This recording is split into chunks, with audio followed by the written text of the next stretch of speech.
Good morning बच्चों। राम लक्ष्मण परशुराम संवाद का पिछला भाग हमने पिछले वीडियो में पढ़ लिया था। आज हम आगे पढ़ेंगे। देखते हैं।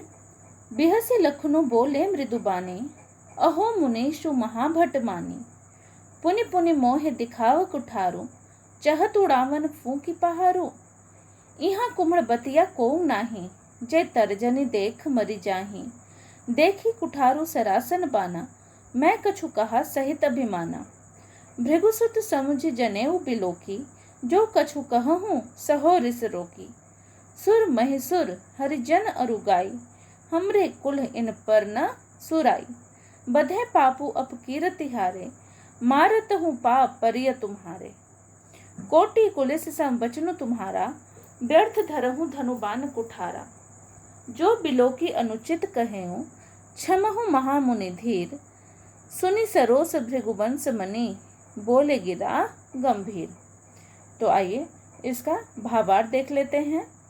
बिहसी अर्थात हंसकर, लखनु अर्थात लखन लक्ष्मण जी, मृदु अर्थात कोमल, वाणी अर्थात वाणी, मुनिसु अर्थात महामुनि, महाभट अर्थात महान योद्धा, मानी अर्थात माना हुआ।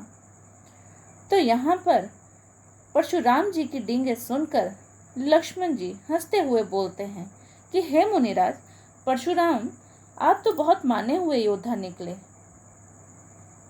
आगे देखते हैं। पुनि पुनि मोहि दिखाव कुठारू, चहत उड़ावन फूकी पहारू।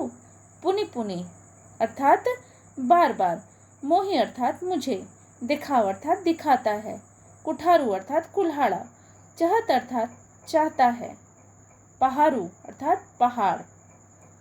तो आगे लक्ष्मण जी बोलते हैं कि आप तो मुझे बार बार अपना कुल्हाड़ा दिखा रहे हैं, मानो फूंक से ही पहाड़ उड़ा डालना चाहते हैं।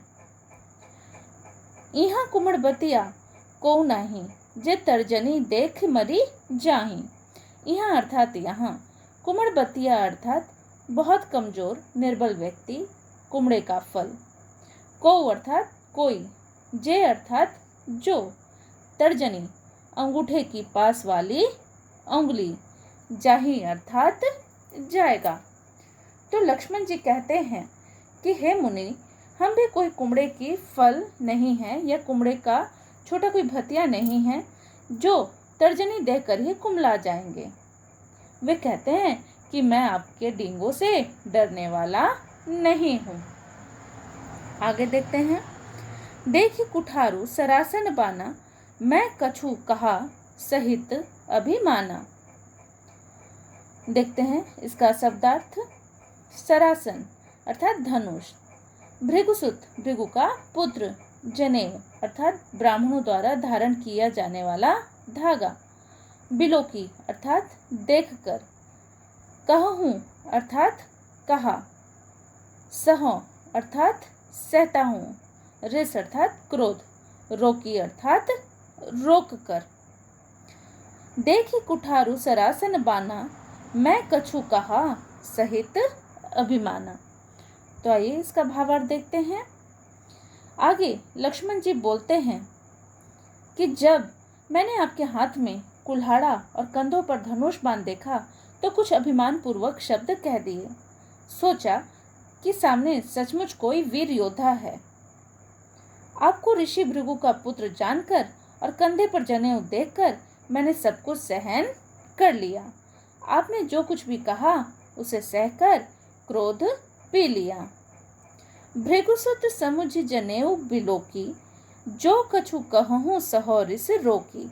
भृगुसुत अर्थात भृगु का पुत्र, समझी अर्थात समझकर, जनेऊ आपको बताया कि ब्राह्मणों के द्वारा धारण किया जाने वाला धागा। तो यहाँ पर लक्ष्मण जी कहते हैं कि भृगुसुत समझकर और आपको जनेऊ धारण किए हुए देखकर जो कुछ भी आपने कहा मैंने उसको अपना क्रोध रोककर उसे सुन लिया। आगे देखते हैं। सुर महिसुर हरिजन अरुगाई, हमरे कुल इन पर न सुराई। सुर, सुर का अर्थ होता है देवता, महिसुर अर्थात ब्राह्मण, हरिजन अर्थात भक्त, गाय अर्थात गाय, कुल अर्थात परिवार, सुराई अर्थात वीरता। तो लक्ष्मण जी कहते हैं कि हमारे कुल की यह परंपरा है कि हम देवता, ब्राह्मण, भक्त और गाय पर वीरता नहीं दिखाया करते। आप तो ब्राह्मण हैं। बधे पापू अब कीर्ति हारे, मारत हूँ पा परिय तुम्हारे। बधे अर्थात मारने पर, अब कीर्ति अपयश, मारत हूँ मारने पर भी, पा अर्थात पांव, परिय अर्थात पड़ेंगे। लक्ष्मण जी कहते हैं कि यदि मुझसे आपका वध हो जाए तो मुझे पाप लगेगा, और आपसे हार जाऊं तो अपयश मिलेगा। इसलिए यदि आप मुझे मार भी दें तो भी आपके पांवों में पड़ना होगा। कोटि कुलिस सम वचन तुम्हारा, व्यर्थ धरहूं धनु बाण कुठारा। आगे लक्ष्मण जी कहते हैं कि कोटि अर्थात करोड़, कुलिस अर्थात कठोर, वचनु अर्थात वचन, व्यर्थ अर्थात बेकार, धरहूं अर्थात धारण किए हो, धनु अर्थात धनुष, कुठारा अर्थात कुल्हाड़ा। लक्ष्मण जी कहते हैं कि परशुराम जी, आपके तो वचन ही करोड़ों वज्रों के समान कठोर हैं। आपने यह धनुष बाण व्यर्थी धारण किया हुआ है। जो बिलो की अनुचित कहेऊं, क्षमहु महामुनि धीर, सुनी सरोस भृगुवंश बनी, बोले गिरा गंभीर।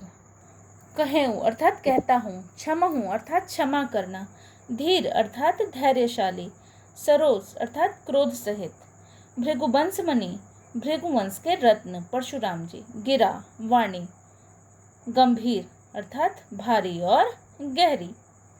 तो आगे लक्ष्मण जी कहते हैं कि यदि मैंने आपको जो जैसे कि उन्होंने धनुष और बाण जो धारण किया हुआ था उसे देखकर, यदि लक्ष्मण जी बोल रहे हैं कि यदि उन्हें देखकर मैंने आपको कुछ अनुचित कह दिया हो तो हे धैर्यवान महामुनि, मुझे क्षमा कर देना। लक्ष्मण के ये व्यंग वचन सुनकर भृगुवंशमणि परशुराम क्रोध सहित गंभीर वाणी में बोले। आइए आगे देखते हैं।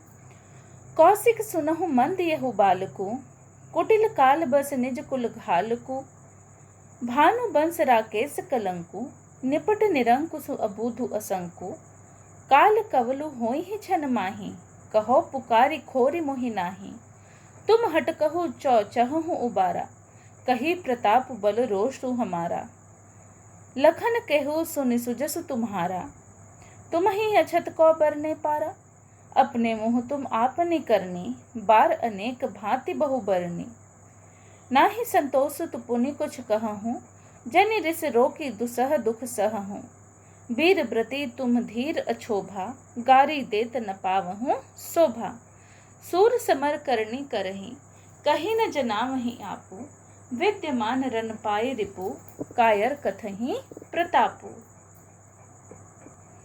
आइए इसका भावार्थ देख लेते हैं। कौशिक अर्थात विश्वामित्र जी, मंद अर्थात मंद बुद्धि, कुटिल अर्थात टेढ़ा, कालबस मौत के वश में, निज अपना, कुल घाल को कुल को नष्ट करने वाला। तो यहाँ पर परशुराम जी बोलते हैं कि हे विश्वामित्र सुनो, यह बालक बड़ा कुबुद्धि और कुटिल है। यह काल के वश होकर अपने कुल का घातक बन रहा है। भानु बंस राकेश कलंकु, निपट निरंकुशु अबूधु असंकु। भानुवंश अर्थात सूर्यवंश, राकेश अर्थात चंद्रमा, कलंकु अर्थात धब्बा, निपट अर्थात निरा, निरंकुशु उद्दंड, अबुधु मूर्ख, असंकु निडर। तो परशुराम जी आगे कहते हैं कि यह सूर्यवंश रूपी चंद्रमा का कलंक है। यह पूरी तरह से उद्दंड, मूर्ख और निडर है। किसके बारे में बोला जा रहा है? लक्ष्मण जी के बारे में बोला जा रहा है। आगे देखते हैं। काल कवलु होई ही छन माही, कहो पुकारी खोरी मोहि नाही।